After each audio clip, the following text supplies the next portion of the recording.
Tutor palace देखने वालों को ट्यूटर पैलेस में वेलकम करता हूँ। मैं हूँ मोहम्मद ज़ीशान हैदर, आज एक नई वीडियो के साथ। आपको काफ़ी बेचैनी से इंतज़ार होगा आज की वीडियो का, क्योंकि हम कल डिस्कस कर चुके थे कि हमें आइडियल गैस इक्वेशन को डिस्कस करना है। ये आइडियल गैस इक्वेशन आज हम ड्राइव करेंगे। हमने इससे पहले गैस लॉस को किया था, boys law, Charles law, Avogadro's law. अब हम इन तीनों लॉस को कंबाइन करेंगे। कंबाइन करने के बाद हमारे पास एक नई एक नई इक्वेशन आ जाएगी। उस इक्वेशन को आइडियल गैस इक्वेशन कहेंगे। यानी ये क्या होगी? Ideal gas equation. ये जो आइडियल गैस इक्वेशन होती है, इसे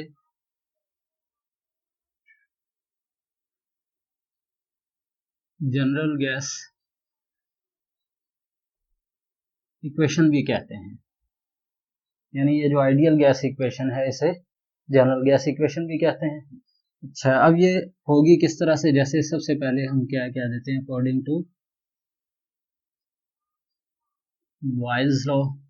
बॉयल्स लॉ के मुताबिक क्या है? Volume is inversely proportional to pressure. कब होगा? जब प्रेशर क्या होगा? कांस्टेंट हो जाएगा। अच्छा, अब according to Charles law, volume is directly proportional to temperature. इसमें टेम्परेचर कांस्टेंट होगा और इसके अंदर क्या होगा? प्रेशर कांस्टेंट हो जाएगा। तीसरा आपके पास क्या है? According to Avogadro's law. अच्छा, एवोगाड्रोस लॉ के मुताबिक क्या है? Volume is directly proportional to the number of moles. कब होगा? When temperature and pressure is constant. कि जब दोनों के दोनों कांस्टेंट होंगे तो उस वक्त क्या होगा? ये होगा। अब हम क्या करते हैं, कंबाइन कर लेते हैं सब लॉज को। Combining the above three laws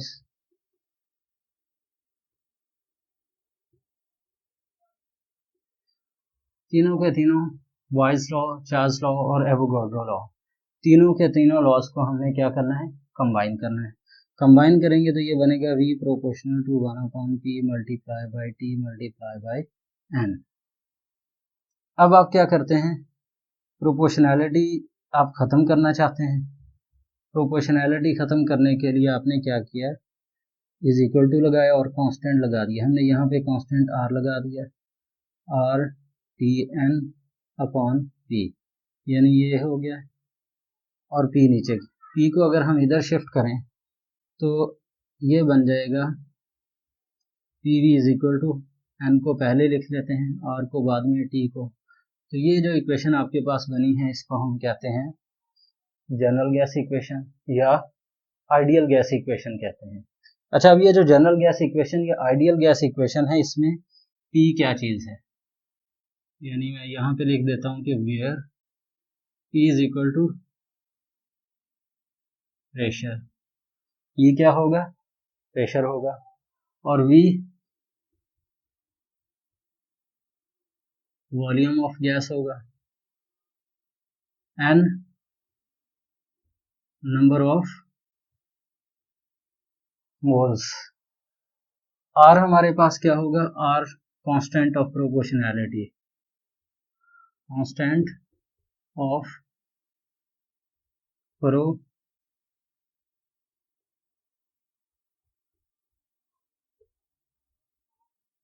proportionality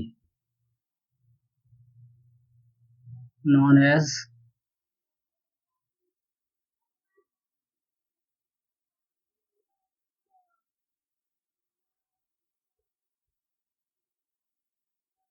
universal gas constant. T हमारे पास क्या होगा यहाँ पे? टेम्परेचर। यानी आपने क्या किया? सबसे पहले बॉयज, चार्ल्स और एवोगाड्रोस लॉ को कंबाइन किया तो उसके नतीजे में आपके पास PV is equal to nRT आ गया। अब इसमें P क्या है? प्रेशर है, V volume, N number of moles of gas, R constant of proportionality known as universal gas constant, और T आपके पास टेम्परेचर होगा। अच्छा, जब आपने ये कर लिया, अब अगर आप चाहते हैं कि जैसे PV is equal to nRT है, हम चाहते हैं कि R को सेपरेट कर दें। R को अगर अलग करना चाहें, क्योंकि हम चाहते हैं कि गैस कांस्टेंट R की वैल्यूज हम कैलकुलेट करना चाहते हैं, यानी हम वैल्यू ऑफ R हमने कैलकुलेट करनी है।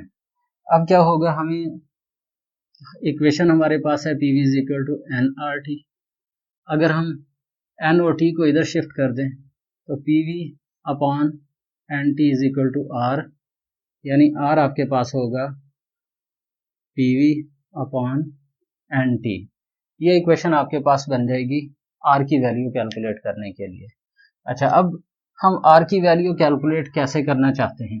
पहली चीज तो ये है, अगर तो हम ये कैलकुलेट करना चाहते हैं मोलर गैस वॉल्यूम पे, तो हमें पता है कि 1 mole of gas at STP is equal to 22.4 dm³।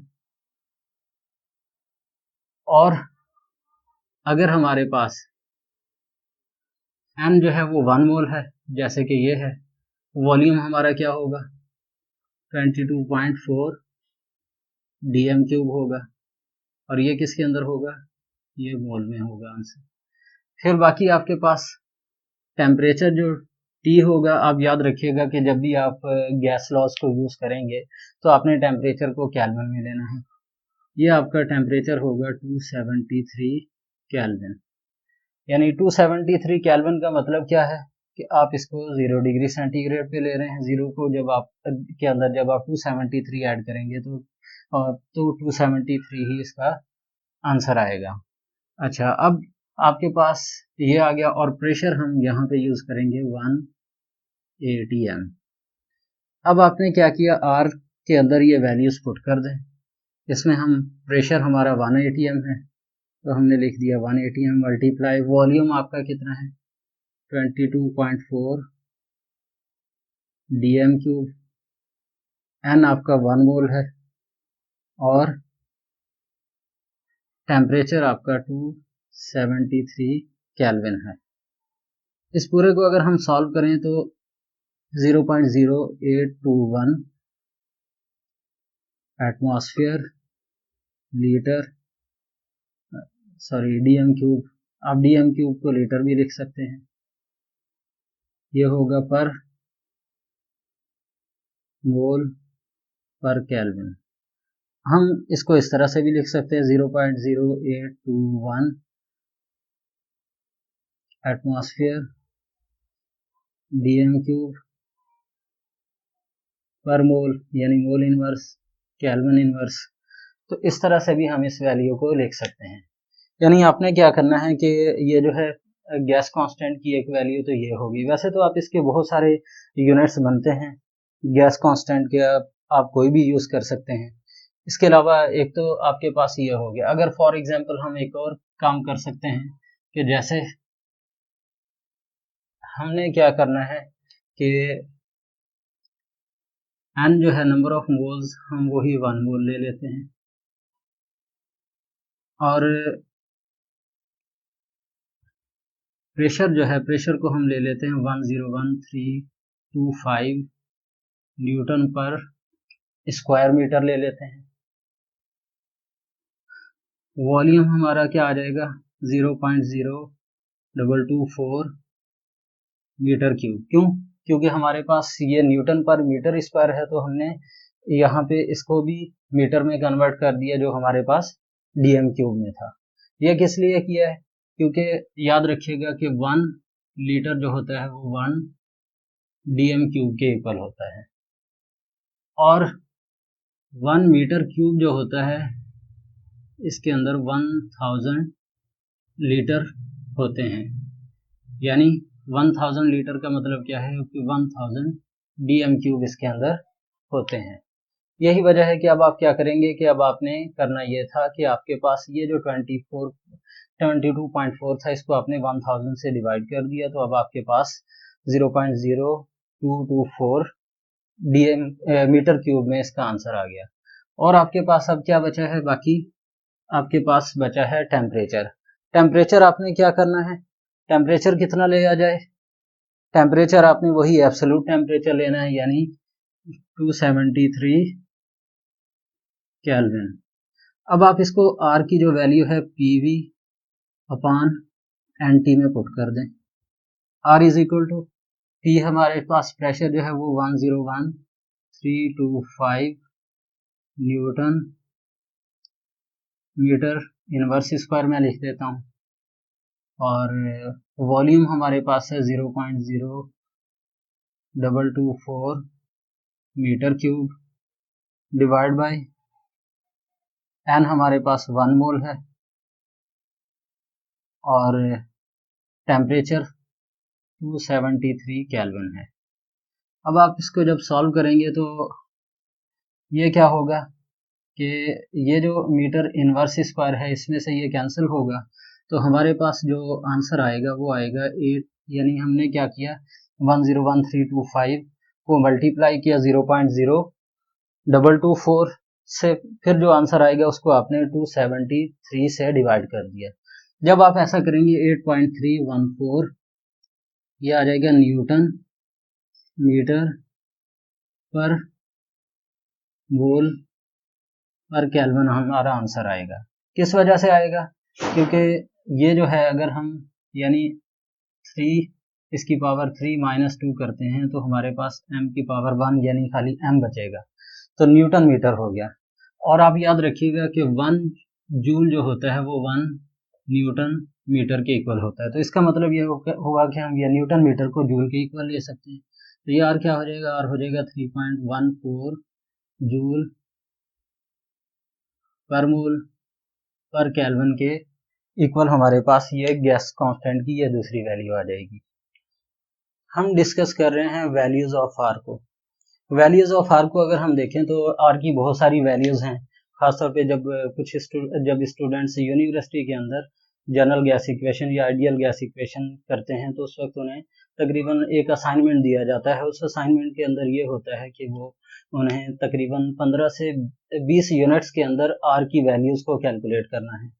यानी आप क्या करते हैं कि प्रेशर को, जैसे हमने पहले प्रेशर जो है वो उसको 1 एटमॉस्फेयर के इक्वल लिया था, फिर हमें पता है कि 1 एटमॉस्फेयर जो होता है वो 101,325 न्यूटन पर स्क्वायर मीटर के इक्वल होता है, तो आपने क्या किया प्रेशर का यूनिट चेंज कर दिया।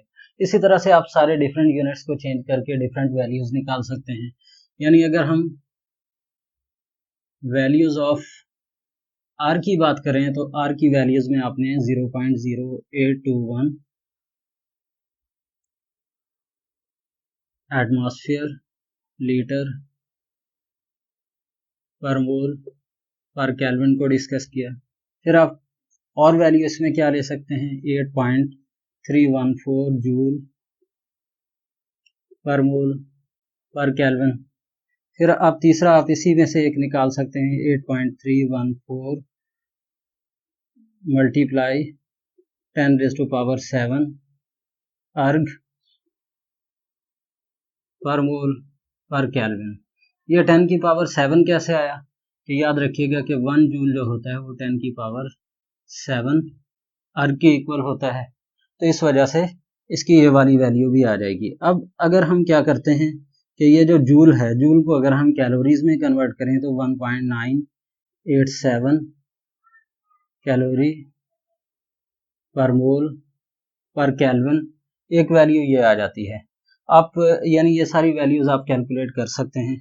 अच्छा, अब ये जो है 1.987 जो है इसको 2.0 कैलोरी पर मोल पर केल्विन भी लिया जाता है।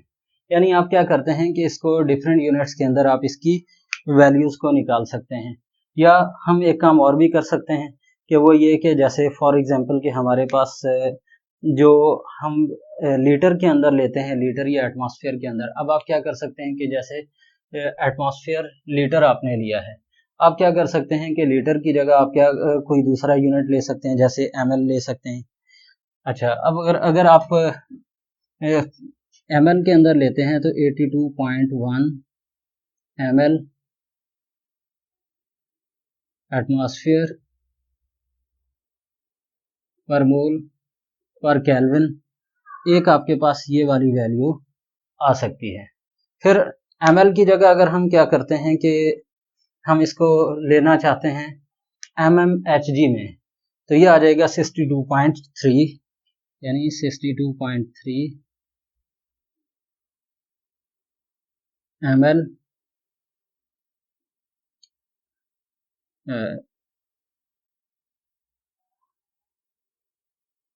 ml हो जाएगा, और mmHg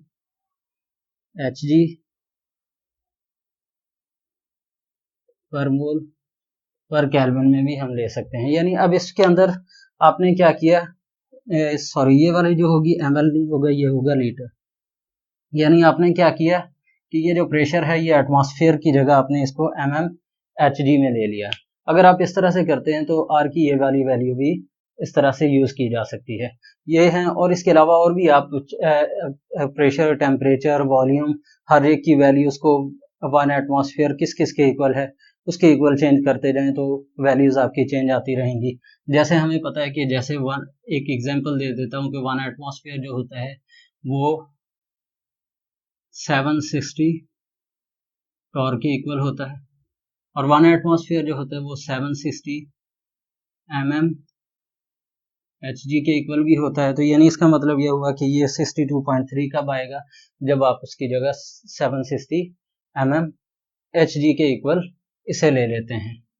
अच्छा, अब अगर आप क्या करते हैं, mm की जगह 76 अगर कर देते हैं, ये हो जाएगा cm Hg हो जाएगा। इसके अलावा हमें पता है कि जो 1 एटमॉस्फेयर होता है ये 101,325 पास्कल के इक्वल होता है, और हमें पता है कि 1 पास्कल जो होता है वो 1 न्यूटन पर स्क्वायर मीटर के इक्वल भी होता है, जो हमने गैस कांस्टेंट की वैल्यू के अंदर हमने यूज़ किया था। तो यानी आप क्या कर सकते हैं कि इस तरीके से डिफरेंट वैल्यूज़ इसकी प्रेशर की, जैसे मैंने आपको बताया, इसी तरह से टेम्परेचर को आप ml में ले सकते हैं, सेंटीमीटर क्यूब में ले सकते हैं, और याद रखिएगा कि 1 ml जो होता है वो 1 सेंटीमीटर क्यूब के इक्वल होता है।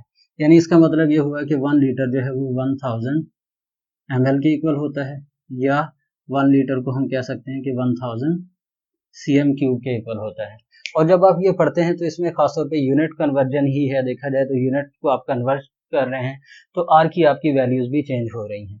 तो आपका यानी जो मेन फोकस होना चाहिए वो यूनिट्स को जहन में रखने पे होना चाहिए कि अगर हम क्या करते हैं कि टेम्परेचर, प्रेशर, वॉल्यूम वगैरह, जैसे टेम्परेचर का तो हम ज़्यादातर केल्विन में ही लेते हैं, लेकिन बाकी जो वैल्यूज़ हैं उसको आप चेंज करते जाएंगे। स्पेशली प्रेशर हो गया और वॉल्यूम हो गया, इसको आप चेंज करते जाएंगे तो आपकी आर यानी गैस कांस्टेंट यानी यूनिवर्सल गैस कांस्टेंट की वैल्यूज चेंज होती रहेंगी। हमें अब एक न्यूमेरिकल प्रॉब्लम सॉल्व करना है ताकि हम और बेहतर तौर पर समझ लें कि ये जो हमने कैलकुलेशन की थी उसको यानी हमने जो आइडियल गैस इक्वेशन को निकाला था उससे हम न्यूमेरिकल प्रॉब्लम कैसे सॉल्व कर सकते हैं। आपने क्या करना है, calculate the pressure developed in a 5 litre vessel containing 88 gram of carbon dioxide at 27 degree centigrade, कि अगर 27 डिग्री सेंटीग्रेड में 88 ग्राम आपके पास कार्बन डाइऑक्साइड है 5 लीटर के कंटेनर में, तो उसका प्रेशर क्या होगा। अच्छा, अब आपने इसको जब सॉल्व करना है तो इससे पहले हम एक काम करते हैं कि एक रफली डाटा तैयार कर लेते हैं। आपने फाइंड क्या करना है, प्रेशर फाइंड करना है, और आपको वॉल्यूम जो है वो आपको दिया हुआ है 5 लीटर, और आपको जो मास दिया हुआ है वो है 88 ग्राम्स। अगर आप चाहें तो इसको m upon m molecular mass कर लें, यानी इसको साथ साथ ही सॉल्व करें। मास आपके पास 88 ग्राम है कार्बन डाइऑक्साइड का, और इसका मॉलिक्यूलर मास कार्बन डाइऑक्साइड का होता है 44। ये होता है CO2, कार्बन का 12 होता है और ऑक्सीजन का 16, तो टोटल ये होता है 44। तो 44 आ गया। अब आपने इसको डिवाइड किया तो आपके पास जो नंबर ऑफ मोल्स आएंगे वो 2 मोल्स होंगे। अच्छा जी, ये आपके पास हो गया। आपके पास टेम्परेचर है। टेम्परेचर आपको यहाँ पे जो दिया हुआ है वो है 27 डिग्री सेंटीग्रेड। आपने इसको क्या करना है, 27 + 2 73 करके आपने इसको केल्विन में कन्वर्ट कर लेना है। ये हो जाएगा 300 केल्विन। अच्छा जी, अब आपने क्या किया, जब इसका डाटा तैयार कर लिया, अब आपने इसका जो फार्मूला है वो हमें पता है कि PV = nRT। हमें P फाइंड करना है, यानी प्रेशर फाइंड करना है। nRT/V हो जाएगा। N हमें पता है कि हमारे पास 2 मोल्स हैं और